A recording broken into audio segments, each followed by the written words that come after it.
अस्सलाम वालेकुम दोस्तों, आज की इस वीडियो में हम बात करने वाले हैं एडोबी स्टॉक के बारे में। Adobe stock generative AI content accept करता है और इसके बारे में उसकी बहुत सी पॉलिसीज हैं। वो अपनी इन पॉलिसीज को अपडेट भी करता रहता है और चेंज भी करता रहता है। तो मैं पहले भी इस पे एक वीडियो बना चुका हूँ, लेकिन अब एडोबी स्टॉक काफी चेंजेस कर चुका है, तो एक न्यू वीडियो की जरूरत महसूस हुई है। तो चलिए शुरू करते हैं अपनी आज की इस वीडियो को और देखते हैं कि एडोबी स्टॉक एआई इमेजेस कैसे एक्सेप्ट करता है, क्या चेंजेस की गई हैं और आप अपने अकाउंट को टर्मिनेट होने से या सस्पेंड होने से कैसे बचा सकते हैं। तो यहाँ पे फर्स्ट पॉइंट है, ensure you have the appropriate rights to submit. आपके पास कंप्लीट राइट्स होने चाहिए, लाइसेंस होना चाहिए। जो भी आप इमेज सबमिट कर रहे हैं आप उसके टोटल ऑनर हैं और आपको राइट्स हैं कि आप उसे सेल कर सकते हैं। इसकी एग्जांपल हम ऐसे ले सकते हैं, बहुत से एआई आर्ट जनरेटर वेबसाइट्स हैं जो कि एआई इमेज जनरेट करना तो अलाउ करती हैं लेकिन कमर्शियली सेल करना अलाउ नहीं करती। इनमें एक एग्जांपल आइडियोग्राम की है। तो आप उन वेबसाइट से इमेज जनरेट करके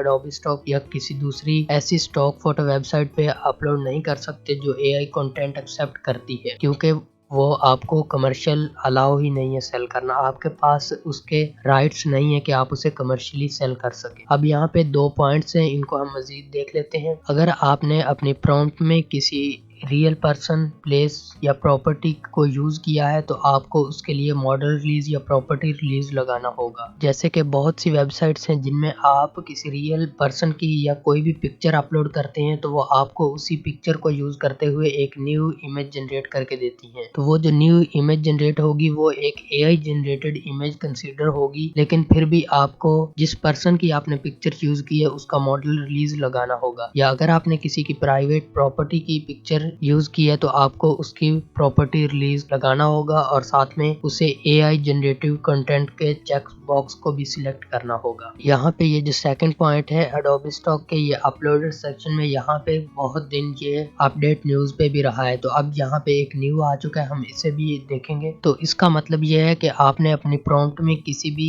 आर्टिस्ट का नाम यूज नहीं करना। बहुत से ऐसे आर्टिस्ट गुजरे हैं जो हाथ से पेंटिंग्स बनाते थे, तो आपने उनका नाम यूज नहीं करना प्रॉम्प्ट में। या बहुत से आर्टिस्ट अब भी हो सकते हैं जो फेमस होंगे, तो आपने उनका नाम बिल्कुल भी यूज नहीं करना अपनी प्रॉम्प्ट में इमेज जनरेट करते हुए। फॉर एग्जांपल मैं लिखता हूँ a cute cat sitting on a bench by Van Gogh. Van Gogh एक आर्टिस्ट है, तो अगर मैं उसका नाम यूज करूंगा तो कॉपीराइट इंफ्रिंजमेंट होगी और मेरा अकाउंट टर्मिनेट हो जाएगा। तो ये चीजें आपको क्लियर हो चुकी होंगी। अब यहाँ पे सेकंड पॉइंट हमारे पास मौजूद है, label content as generative AI prior to submission. Image को सबमिट करने से पहले आपने ये जो created using generative AI tool है इस पे लाजमी से चेक लगाना है। और अगर आपकी एआई जनरेटेड इमेज में कोई पर्सन है जो कि टोटली फिक्शन है, जिसकी मैं यहाँ पे आपको कुछ एग्जांपल्स दिखा देता हूँ। जैसे कि ये एक इमेज है जो कि एआई से जनरेट की गई है और इसमें जो पर्सन आपको नजर आ रहा है ये एआई से जनरेट किया गया और टोटली फिक्शनल कैरेक्टर है। तो आप इस इमेज को सबमिट करते हुए ये दो चेक लगाएंगे, created using generative AI tool और people and property are fictional. यहाँ से आपने फाइल टाइप इलस्ट्रेशन सबमिट करना है, इसको हम आगे एक्सप्लेन करते हैं। इसमें भी कुछ चेंजेस किए हैं एडोबी स्टॉक ने। तो यहाँ पे एक चीज और है कि अगर आपने इमेज मोबाइल के कैमरा से कैप्चर की है, वो जनरेटिव एआई से आपने नहीं जनरेट की किसी वेबसाइट से, लेकिन आप उसे फोटोशॉप में ले जाके जनरेटिव फिल यूज करते हैं, जनरेटिव एक्सपेंड यूज करते हैं या जनरेटिव रीकलर यूज करते हैं जो कि इलस्ट्रेटर में ऑप्शन है वेक्टर्स के लिए, तो क्या फिर उस इमेज को जनरेटिव एआई ये टिक लगा के सबमिट करना होगा या हमने उसे किस तरह सबमिट करना है? तो उसके बारे में यहाँ पे कुछ पॉइंट को एक्सप्लेन किया गया। अगर तो आपने अपने मोबाइल के कैमरा से इमेज कैप्चर की है और उसमें ये तीन चीजें ऐड कर दी हैं या उसे खत्म कर दिया है, न्यू पर्सन ऐड किया है आपने या एनिमल या कोई भी ऑब्जेक्ट उसमें इमेज में ऐड कर दिया है, तो उस इमेज को फिर आप जनरेटिव एआई कंटेंट सबमिट करेंगे, चाहे वो आपने अपने मोबाइल के कैमरा से ही कैप्चर क्यों ना की। अगर आपका जो ह्यूमन सब्जेक्ट है आपकी इमेज के अंदर, जैसे कि किसी पर्सन की पिक्चर है और आपने उसको बहुत ज्यादा चेंजेस उसमें कर दी हैं, कलर चेंजेस और दूसरी उसकी फेशियल चेंजेस वगैरह कर दी हैं एडिटिंग वगैरह में, तो फिर भी आप उस इमेज को एआई इमेज सबमिट करेंगे। और अगर आपका कोई वेक्टर है और आप उसे एडोबी इलस्ट्रेटर में रीकलर करते हैं तो आपको फिर उसे जनरेटिव एआई कंटेंट में सबमिट करना होगा। अगर आपके पास कोई इमेज है या इलस्ट्रेशन है जिसे आप एडोबी इलस्ट्रेटर में रीकलर करते हैं तो फिर वो टोटली आपके पास एक नई इमेज आ जाएगी, तो उसे भी फिर आपने जनरेटिव एआई का चेक चेक बॉक्स लगा के ही सबमिट करना है। तो यहाँ पे ये नीचे 4 एग्जांपल्स हैं। अगर आप इनमें से कोई भी काम करते हैं तो आपको जनरेटिव एआई का चेक बॉक्स लगाने की जरूरत नहीं है। इसमें यहाँ पे पहला expanding background for any reason. अगर आप बैकग्राउंड को एक्सटेंड करते हैं, फोटोशॉप में एक ऑप्शन है जनरेटिव फिल का, तो वो अगर हम इस एरिया को यहाँ से सिलेक्ट करके एक्सटेंड करेंगे तो वो सेम ऐसा ही बैकग्राउंड साथ और ऐड हो जाएगा, जिससे बिल्कुल भी पता नहीं चलेगा कि वो इस इमेज का हिस्सा था या नहीं था। तो अगर आप ऐसा करके सिर्फ बैकग्राउंड एक्सटेंड करते हैं तो आपको कोई जनरेटिव एआई का चेक बॉक्स लगाने की जरूरत नहीं है। फॉर एग्जांपल ये इमेज हमने मोबाइल के कैमरा से कैप्चर की है और हम इसके टॉप पे कुछ और बैकग्राउंड जनरेट करते हैं अडोबी फोटोशॉप को यूज करते हुए जनरेटिव फिल को, तो हमें इस इमेज को जनरेटिव फिल में सबमिट करने की जरूरत नहीं है। अगर हम इमेज के अंदर से डिस्ट्रैक्टिंग ऑब्जेक्ट्स रिमूव करते हैं तो भी हमें उस इमेज को जनरेटिव एआई में सबमिट नहीं करना। फॉर एग्जांपल मोबाइल के कैमरा से कोई इमेज जनरेट की है तो उसमें पीछे कोई डिस्ट्रैक्टिंग ऑब्जेक्ट्स बैकग्राउंड में आ रहे हैं या कोई आदमी वॉक कर रहे हैं तो हम उनको खत्म कर सकते हैं। जैसे कि ये इमेज है फॉर एग्जांपल मोबाइल के कैमरा से कैप्चर की है, तो इसमें अगर हम ये रिमूव कर देते हैं जो कि डिस्ट्रैक्टिंग ऑब्जेक्ट है, तो इससे ये मेन कैरेक्टर पे या इमेज का जो मेन सब्जेक्ट है उस पे फर्क नहीं पड़ने वाला। तो इसको हम अपनी फोटो सिलेक्ट करके सबमिट करेंगे। और यहाँ पे है recolouring the background of an image. अगर आप बैकग्राउंड टोटली चेंज कर देते हैं या उसे एक्सटेंड करते हैं या बैकग्राउंड का कलर चेंज करते हैं तो उससे आपकी इमेज को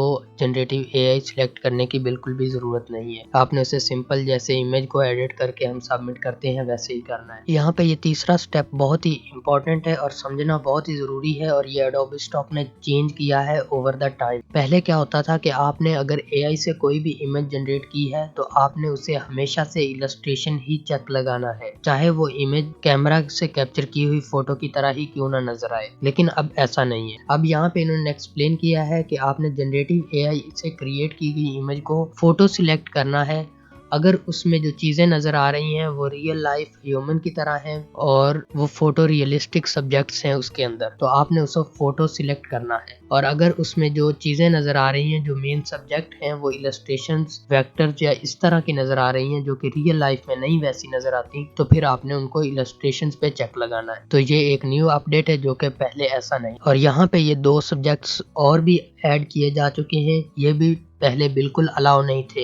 एक तो आप एआई जनरेटेड वीडियो भी सबमिट कर सकते हैं एडोबी स्टॉक पे और एआई जनरेटेड वेक्टर भी सबमिट कर सकते हैं। मैंने इस चीज को पहले खुद से वेरीफाई भी किया था। इनकी जो कम्युनिटी है वहां पे भी ये चीज क्लियरली मेंशन थी कि एडोबी स्टॉक पे आप एआई वेक्टर सबमिट नहीं कर सकते, लेकिन अब आप एआई वेक्टर भी सबमिट कर सकते हैं। तो यहाँ पे इस चीज को मजीद देख लेते हैं। यहाँ पे आपको ये 4 इमेजेस नजर आ रही हैं, ये जनरेटिव एआई से क्रिएट की गई हैं, लेकिन ये किस तरह की नजर आ रही हैं, मोबाइल के कैमरा की तरह से या आपका जो दूसरा कैमरा होता है। तो ये रियल फोटोज की तरह नजर आ रही है, तो आप इन्हें सबमिट करते हुए फोटोज ही सिलेक्ट करेंगे। लेकिन चेक बॉक्स आप यहाँ पे क्रिएटेड यूजिंग जनरेटिव एआई का ये चेक लगाएंगे, और अगर आपकी इमेज में रियल पर्सन होगा तो आप ये सिलेक्ट करें। और इसी तरह यहाँ पे आप नीचे देख सकते हैं, इससे साफ पता चल रहा है कि ये इलस्ट्रेशन है, ये केक भी रियल बिल्कुल नहीं लग रहा, और इसी तरह ये ज़ेब्रा भी रियल नहीं है। और ये जो इलस्ट्रेटिव कंटेंट हमें नजर आ रहा है इसको हम एज अ इलस्ट्रेशन सिलेक्ट करेंगे। ये फूड जो है इसमें भी काफी से फिल्टर यूज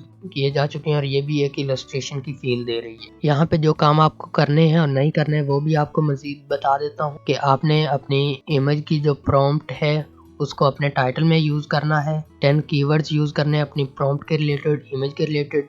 जनरेटिव एआई का कीवर्ड नहीं लगाना, जो कि बहुत शुरू में जब ये कंटेंट एक्सेप्ट करते थे तो ये कीवर्ड लगाने जरूरी होते थे। यहाँ पे ये एक बहुत ही इम्पोर्टेंट टॉपिक है, इसको गौर से समझ लें। और ये यहाँ पे टॉप पे भी शो हो रहा है, ये न्यू अपडेट आई है। यहाँ पे ये डोंट में लिखा हुआ है कि ये काम आपने नहीं करना। Submit generative AI content with titles that imply that it is depicting an actual newsworthy event। आपने किसी इमेज को एआई से जनरेट करके उसे रियल वर्ल्ड में किसी इवेंट के साथ मुंसलिक नहीं करना। फॉर एग्जांपल इसराइल और गजा के अंदर वार चल रही है, तो आपने कोई भी कंटेंट उस तरह का बना के उसे उसके रिलेटेड नहीं लगाना। जैसे कि मैं यहाँ पे आपको एग्जांपल देता हूँ। यहाँ पे आप देख सकते हैं ये टैंक्स आपको नजर आ रहे होंगे और यहाँ पे ये आपको कुछ टूटी बिल्डिंग नजर आ रही होंगी। तो यहाँ पे देखें मैंने इसका टाइटल क्या लिखा है, ruined buildings of Gaza city after Israeli strike. तो इससे क्या हुआ है कि ये इमेज एआई से जनरेट की गई है, लेकिन उसे लिंक कर दिया गया है करंट इवेंट के साथ। तो अगर मैं ये इमेज सिलेक्ट करता हूँ, इस तरह सबमिट करता हूँ, या तो ये रिजेक्ट हो जाएगी। अगर ये अप्रूव होती है तो फिर एडोबी स्टॉक को राइट है कि वो मेरा अकाउंट बैन कर सकता है। जैसे कि मैं यहाँ पे सबमिट पे क्लिक करूंगा तो यहाँ पे देखें पहले ही हम चेक लगा के उसे कंफर्म कर रहे हैं कि अगर इन पॉइंट्स में से मैं किसी की भी वायोलेशन करता हूँ तो एडोबी स्टॉक को टोटली राइट होगा कि वो मेरा अकाउंट बैन कर दे। यहाँ पे ये वाला ऑप्शन भी मेंशन किया गया जो मैंने आपको अभी एक्सप्लेन किया, न्यूज़वर्दी इवेंट्स वाला। तो ये चीज समझ आ चुकी होगी। यहाँ पे देखें तो ये